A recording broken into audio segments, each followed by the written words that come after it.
Creator God, may the thoughts that you put in my heart be the words that your people need to hear this morning.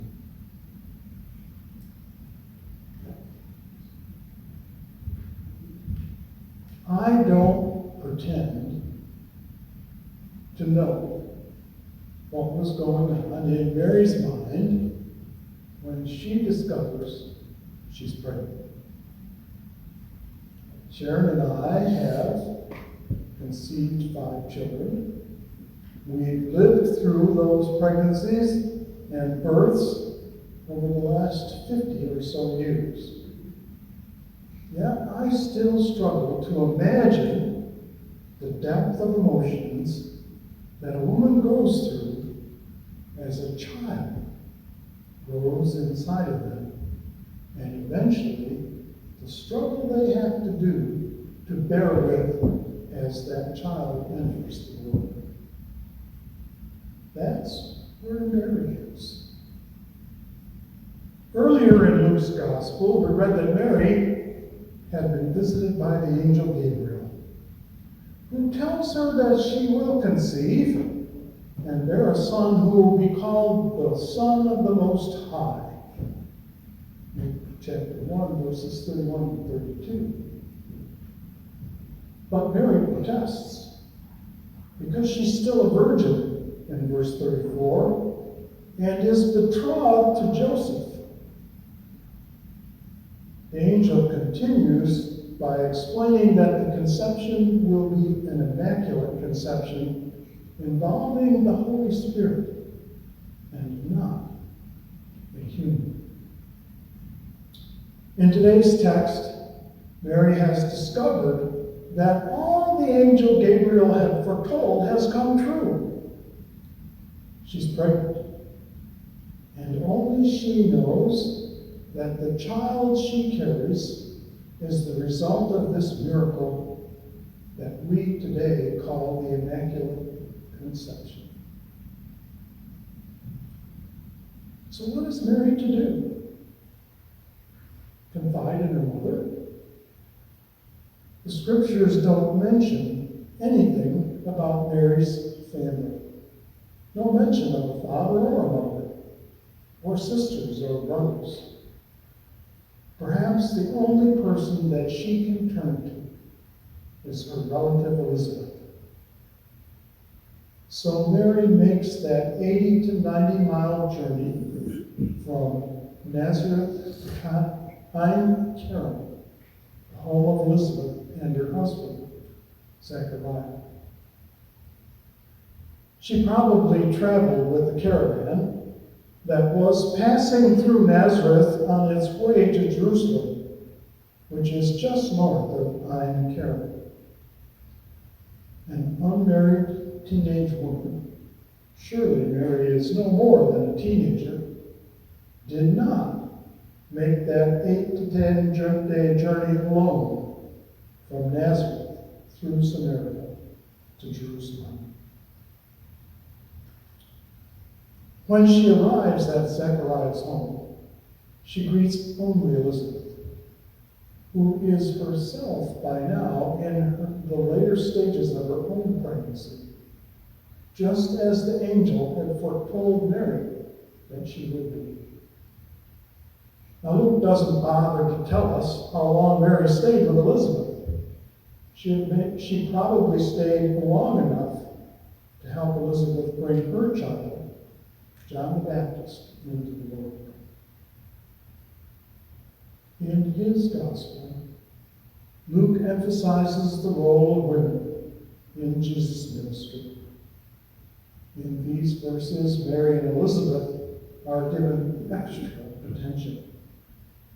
In verse 43, Elizabeth makes the first and only Christological confession by a woman in all of Luke's gospel. Why has this happened to me, that the mother of my Lord comes to me? The word Lord for Luke is the Christian title for Jesus, affirming his divine nature. Thus, Elizabeth's response in the presence of Mary and the unborn child brings out her prophetic nature. Now, Elizabeth is a really special woman in Luke's gospel. She is the descendant of the Levite priest Aaron, and is described as upright and devout, blameless, observing all the commandments and ordinances with her husband Zechariah in Luke chapter 1, verse 6. She is named and referred to by name 9 times in Luke's gospel. 4 times in the text that describes her own difficulty conceiving and bearing a son. Once by the angel Gabriel in the Annunciation to Mary, and 4 more times in this morning's text. It turns out that Elizabeth is just the person that Mary needs to get her through this challenging phase of her life. In the narrative between Mary and Elizabeth that starts on verse 39 and ends on 55, we find the only section of gospel in which women are given speeches that are not followed by women being corrected. They are given powerful voices for doing what is required of them to fulfill their part in God's plan. And when she went to Ein Mary probably was confused, perhaps frightened, and certainly very alone in the world. She found in Elizabeth a mentor with whom she could confide about her condition and could gain some insight into what was going to happen to her as her pregnancy progressed. Now, the scriptures don't tell us how Mary explained to Joseph that she was pregnant. In Matthew chapter 1, verses 20 and 22, Joseph is told in a dream that his fiancée is with child. I don't even know if Mary knows about the dream. Yet she has to somehow disclose to her fiancé what has happened. And she does this while she's in Ein, which is only a few miles from Bethlehem, where Joseph lives and plies his trade as a carpenter.